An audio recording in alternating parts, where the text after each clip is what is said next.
Hello दोस्तों, कैसे हो आप लोग। आशा करते हो कि आप लोग ठीक होंगे। जैसा कि आप इस वीडियो में देख रहे होंगे बिहार का भौतिक विभाजन। इससे पहले हमने बिहार के प्राचीन इतिहास के बारे में, मध्यकालीन इतिहास और आधुनिक इतिहास के बारे में जाना है। बीपीएससी द्वारा पूछा गया बार बार प्रश्न जो होता है वो आधुनिक बिहार से संबंधित, लेकिन एग्ज़ाम के बारे में कोई कुछ भी नहीं कहा जा सकता है। आयोग कब कौन से वेटेज पूछ दे प्रश्न का, इसका कोई अंदाज़ा नहीं है। आपका काम है अब तैयारी करना और तैयारी करके अपने आप को कॉन्फिडेंस बरकरार रखना ताकि आप एग्ज़ाम में अच्छा स्कोर कर सको। एग्ज़ाम का नेचर कभी भी कोई नहीं जानता है, कभी आपके प्राचीन इतिहास से ज़्यादा क्वेश्चन उठा लिया जाएगा, लेकिन जहाँ तक देखा गया है बीपीएससी ने ज़्यादातर आधुनिक बिहार से संबंधित प्रश्न पूछे हैं। लेकिन जब हमारे पास नोट्स हैं तो उसमें पढ़ने में और तैयारी करने में फिर झिझक कैसी। आज हम पढ़ेंगे बिहार के भौतिक विभाजन के बारे में। बिहार का भौतिक विभाजन यानी कि देखा जाए तो बिहार का ज्योग्राफी क्या है, एक एक करके हम वीडियो को देखेंगे।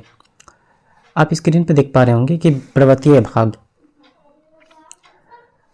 भाग जो है बिहार में 932 किलोमीटर फैला हुआ है तराई क्षेत्र में, और पर्वतीय भाग जो है वो शिवालिक रेंज का हिस्सा है। अब आप आगे देखेंगे जो पर्वतीय भाग में आता है वो कौन कौन सा एरिया आता है उसको भी हम थोड़ा कवर कर रहे हैं।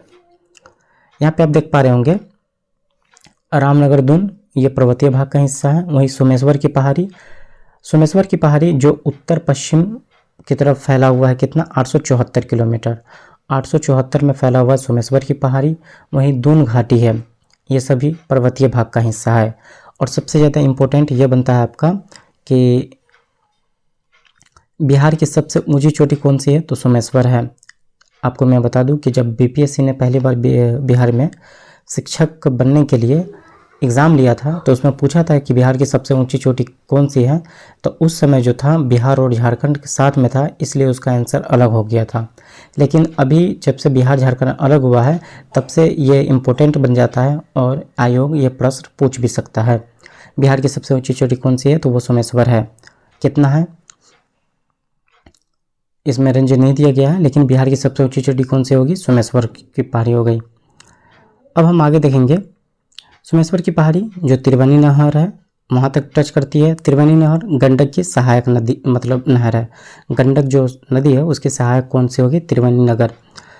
अगर बिहार का मैप आपने कभी देखा होगा तो आपको पता होगा बिहार कुछ इस तरह से दिखता है। इधर पश्चिमी चंपारण हो गया, और ये जो है बिहार के बीचों बीच से जो बटा हुआ है, ऊपर के क्षेत्र में यानी उत्तर के साइड में बाढ़ आता बहुत और नीचे की तरफ सूखा रहता है। यहाँ उत्तर की तरफ बाढ़ मतलब बिहार में बहुत ज़्यादा बारिश होती है, वहीं इसके विपरीत जो दक्षिण साइड में एरिया है वहाँ सूखा रहता है। अब हम देखेंगे बिहार का मैदानी भाग, और सबसे ज़्यादा अगर मैदानी भाग ही है पूरे बिहार को कवर किए हुआ। अब देख पा रहे होंगे स्क्रीन पर कि बिहार में जो मैदानी भाग है वो 95 से 96% है। अब समझ जाइए कि पूरा बिहार ही मैदानी भाग से भरा हुआ है। अब आप देखेंगे कि उत्तर का मैदान जो है बाढ़ के लिए प्रसिद्ध है। किसके लिए प्रसिद्ध है, बाढ़ के लिए प्रसिद्ध है। वहीं दक्षिण का जो मैदान है जो सोन, पुनपुन, फाल्गु नदी है वो सब दक्षिण बिहार की तरफ बहती है। उत्तर का मैदान जो कि बाढ़ के लिए प्रसिद्ध है, वहीं दक्षिण का मैदान सूखा के लिए प्रसिद्ध है। देखेंगे हम दक्षिण की पठारी भाग। अब आप इसमें देख पा रहे होंगे ये सारा नोट्स है। अगर आपने टीआरई 4 की तैयारी पहले कर रखा है तो आपको ये रिकॉल करने में बहुत आसानी होगी। अगर आपने नहीं किया है तो ये बहुत ही लाभदायक वीडियो है आप सभी के लिए। दक्षिण का पठारी भाग किसके लिए प्रसिद्ध है, हम देखेंगे खनिज। रोहतास में पाइराइट्स मिलता है, रोहतास में क्या मिलता है, पाइराइट्स मिलता है। वही हम देखेंगे जिंक जो मिलता है वो कैमूर, रोहतास में मिलता है हमें। राजमहल की पहाड़ी, कैमूर का पठार, ये सभी दक्षिण जो कि पठारी है उसका हिस्सा है। अब आप देख पा रहे होंगे स्क्रीन पर,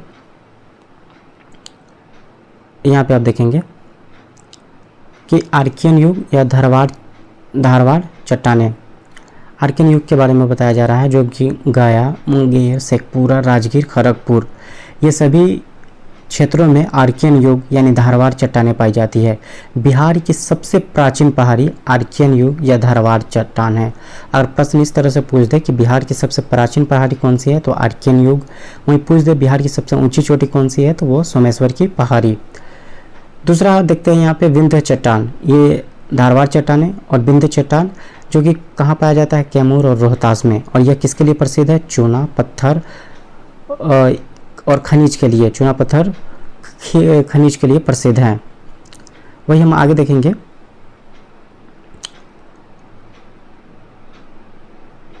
उत्तर गंगा जो है वो किसका दोआब है, उसके बारे में भी यहाँ पे दिया हुआ है।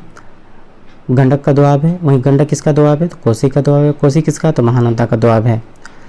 यहाँ पे आप देख पा रहे होंगे कि दक्षिण में जो है, दक्षिण में कौन सा दोआब है, तो गंगा में सोन का दोआब है, मगध में अंग। कोसी नदी निकलती कहाँ से है, सुपौल से। पूर्वोत्तर नदी बिहार का है, महानंदा, यानी बिहार का सबसे पूर्वोत्तर नदी कौन सा हो गया, महानंदा। ये नदी के बारे में हम आगे डिटेल से पढ़ेंगे, इसलिए हम इसे स्किप करते हैं और आगे बढ़ते हैं।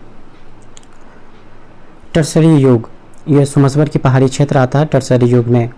क्वाटरनी युग चट्टान बिहार का मैदानी भाग है, क्वाटरनी युग चट्टान जो है बिहार का मैदानी भाग है। आगे हम देखते हैं, कुछ यहाँ पे डिटेल दिया गया है उत्तर मैदान और दक्षिण मैदान से रिलेटेड। उत्तर मैदान किस क्षेत्र के लिए प्रसिद्ध माना जाता है, वो बाढ़ के लिए माना जाता है। यहाँ का मिट्टी कौन सा है, जलोढ़ है, यानी खादर मिट्टी है। खाद फसलों की प्रधानता, जो स्वाभाविक बात है, जहाँ पे मिट्टी खादर होंगी और बाढ़ आने का मतलब ज़्यादा प्रबलता रहता है, तो वहाँ फसल ज़्यादा अच्छा उगाई भी जाती है और नष्ट भी होते हैं ज़्यादातर। नदी जो है उत्तर मतलब मैदान में बहने वाली गंडक, घाघरा, बूढ़ी गंडक और बागमती, कोसी, महानंदा, ये सभी उत्तर मैदान में बहने वाली नदी है।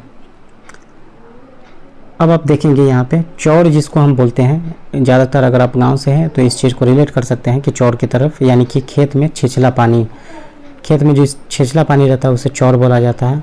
मन या झील जिसको बोलते हैं, नदी का छोटा पार्ट अलग हो जाना, यानी जो नदी होता है उसका छोटा पार्ट अलग हो जाता है, उसको हम मन या झील बोलते हैं। दियारा किसको बोलते हैं, तो चारों ओर जल और बीच में उठा हो, यानी कि जो चारों ओर जल हो बीच में उठा हो उसे हम दियारा बोलते हैं। मन या झील उसे बोलते हैं जो नदी का छोटा पार्ट जो अलग हो जाता है। वहीं चौर जिसको हम बोलते हैं जो खेत में छिछला पानी होता है।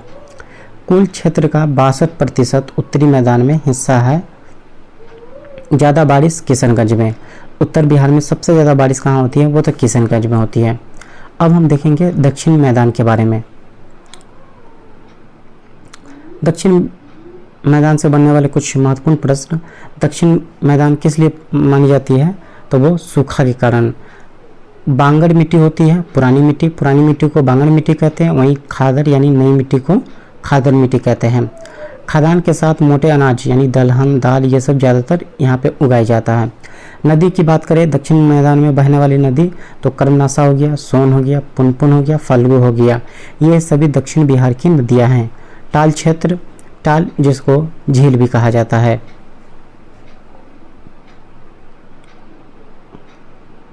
यहाँ पे आप देख पा रहे होंगे कि अत्यधिक घना जो पतझड़ वाला वन है वो कहाँ है, पश्चिमी चंपारण में। वाल्मीकि टाइगर रिजर्व कहाँ है, वाल्मीकि नगर में है। इसके बाद अब हम पढ़ेंगे बिहार की नदियों के बारे में। बिहार की नदियाँ से संबंधित बहुत सारा प्रश्न पूछा जाता है और बाकायदा जब भी बीपीएससी किसी भी तरह का एग्ज़ाम का नोटिफिकेशन निकालती है तो उसमें इस चीज़ का पूरा विश्लेषण करके बताया जाता है कि बिहार की नदियों से भी प्रश्न पूछे जाती है। तो ऐसे में आप सभी से मैं यही कहूँगा कि आप बिहार की नदियाँ अच्छे से पढ़ें और नोट्स बनाएं और याद करें ताकि आप अपने एग्ज़ाम में 1 नंबर पक्का कर सके। बिहार की नदियाँ से संबंधित हम एक अलग वीडियो बनाएंगे ताकि वीडियो लंबा भी ना हो, छोटा वीडियो हो और ज़्यादा नॉलेज हमें प्राप्त हो उसमें।